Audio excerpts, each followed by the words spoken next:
All right, hello everybody. Welcome to On the Stoa to a brand new episode. Uh, this episode is I might think it might be a little short, so bear with me here. It is kind of cold. Here in the South, we got that polar vortex, so it's getting kind of cold. So I'm going to try to keep this short. But today's episode, I think I'm going to title "Your Imagination is Your Survival." Now, it sounds a little weird, it sounds a little kooky, but you got to hear me out here, okay? When we think of ethical dilemmas, ones where we're put in these seemingly impossible situations and then we're asked, what do you choose? It sounds kind of kooky, right? It's kind of something, it's like, oh, I only imagine this in my head. This would never happen in real life. And that might be true. For example, let's talk about the trolley problem. For those who don't know or who haven't heard of the trolley problem or the trolley dilemma, it goes like this. You approach a section of a railroad track that goes into two splits. So there's a fork, one and the other, and you are by a switch. You suddenly hear this runaway trolley or like a runaway train that is going down the train track that cannot be stopped. Its brakes have failed. It's going down. There's no stopping it. On one part of the track, straight ahead, you had a group of 5 workers who have earbuds on, so they can't hear you scream. They are too far for you to run and get them out the way. If you try to run, the train will kill them. On the other part of the fork, you have one person also just chilling there. Again, too far. If you try to run to them to warn them, the train will kill them. But you are next to a switch. So you now are presented with a dilemma. Do you do nothing and let the train kill the 5 people? Or B, do you pull the lever, pull the switch, and it switches the track and it'll kill the one person? Which one do you choose? Now, this is one that of course, operates in a vacuum. And it is one that is usually used to explain the concept of utilitarianism, meaning the most good for the most amount of people. Most people would say that they would kill the one to save the 5 because it is the group of 5 that matters. However, I don't think we're ever going to be in a situation where we are deciding to pull the switch. However, I think there is more that this problem and that this thing can reveal. Let's say that instead of this one unknown person, it was your mother. Now, do you pull the switch, which would kill your mom, or do you let the 5 people die? Again, the same parameters. You try to run to your mom to stop, she will die. You try to run to the 5 people, they will die. Your only option is to either, one, pull a switch or do nothing. Do you kill the 5 people and save your mom, or do you pull a switch which will make the train kill your mom, but you save the 5 people? Now, I think most people, when they truly take an honest look, will kill the 5 people to save their mom. Why? Because it is the relation, right? It is the degrees of separation. I am closer to my mom than I would ever be to these other 5 people. So with this, we get to see something, that how we treat people, usually on the basis of ethics, often, most of the time, depend on how close we are to them. We're fine doing horrible things to strangers because we don't really care. We don't have that closeness, right? It's why sometimes during war, if you're a fighter jet, you can easily bomb people because you'll never know them. There is a dissociation from what's actually happening. But then if you were told, hey, your mom's going to be in the city that you're bombing, or your best friend who's traveling is going to be in the city, you're going to feel something when you realize that and you drop the bomb. For example, in the movie, it's the one about the computer guy, Alan Turing. I can't remember what it's called, but it stars Benedict Cumberbatch. If I can find it, I'll probably put it in the comments or something. They discover they break the Enigma machine, right? They break the German coding thing, and they realize that there's an attack that's going to happen on this British Navy convoy that's coming up in a few hours. The they realize, one of the people working there realizes that their brother is on that convoy that will get attacked. And so he wants us like, hey, we need to warn these people. I need to save my brother. And rightfully so, right? However, Alan Turing in the movie says, if we prevent the attack, then the Germans will know that we have broken their code, that we've broken Enigma, because the communications were coded with the Enigma machine.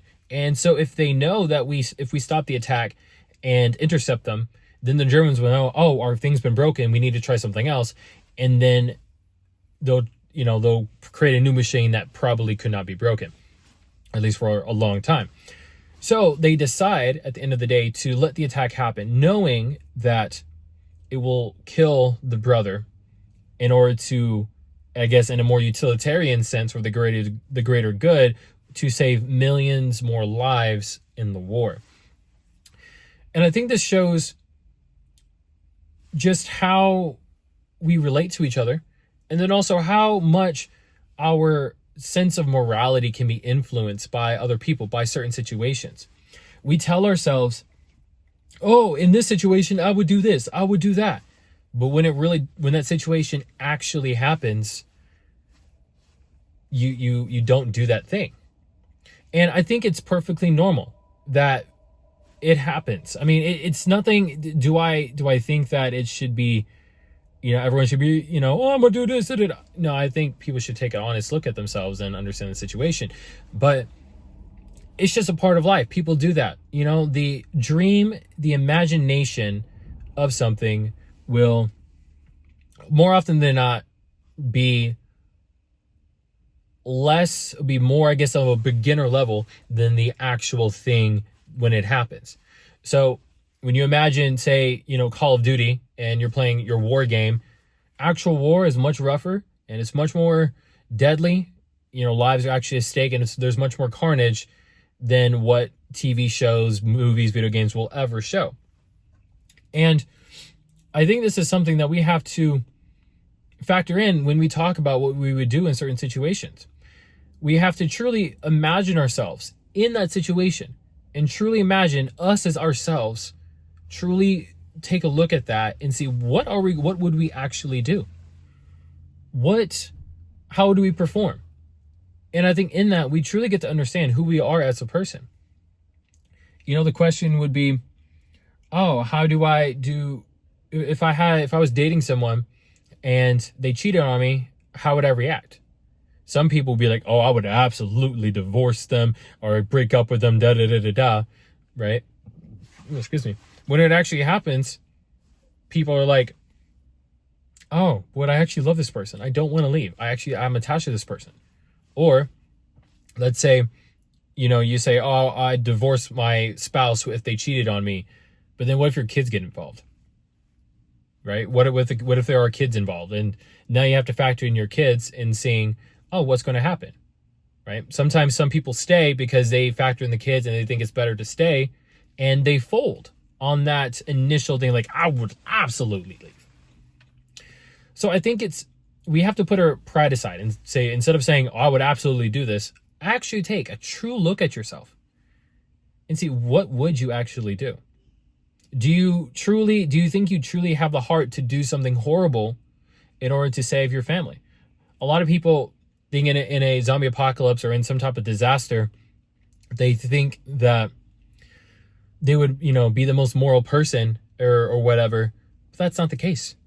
Most people would fold. They resort to all kind of crime that they would never think. A lot of people break on their morals. It was said during the Ukrainian famine known as the Holodomor, when Stalin essentially starved all of Ukraine in the early 1900s. It is said that, there's this giant quote, and they said that the people with the morals were the ones who died first. Then it was the people who were willing to steal, but not to kill. Then it was the people who were willing to kill, but not eat another person. And usually the people who survived were often the ones who resorted to cannibalism. It was that bad. And when we consider those things, we have to truly understand, what would we do in this situation? And this is why I title it, Your Imagination is Your Survival.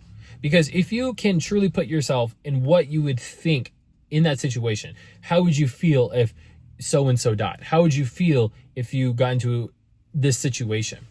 How would you feel if you were a man and someone came up to you and you were with your girlfriend or whoever and said something to you?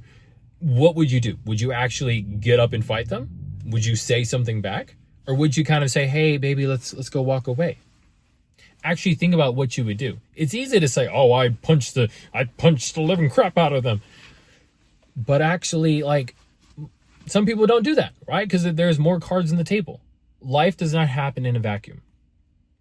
So all this to say that we need to make sure that when we talk about certain things, when we talk about ethical dilemmas, when we talk about situations that happen in life, and when we plan for the future, let's actually put ourselves in that future thing, in that potential scenario, not only so we can learn about ourselves, but we can truly protect who we are and even just grow into a better person.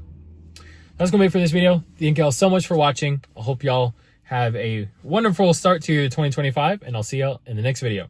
Take care of yourselves and be well.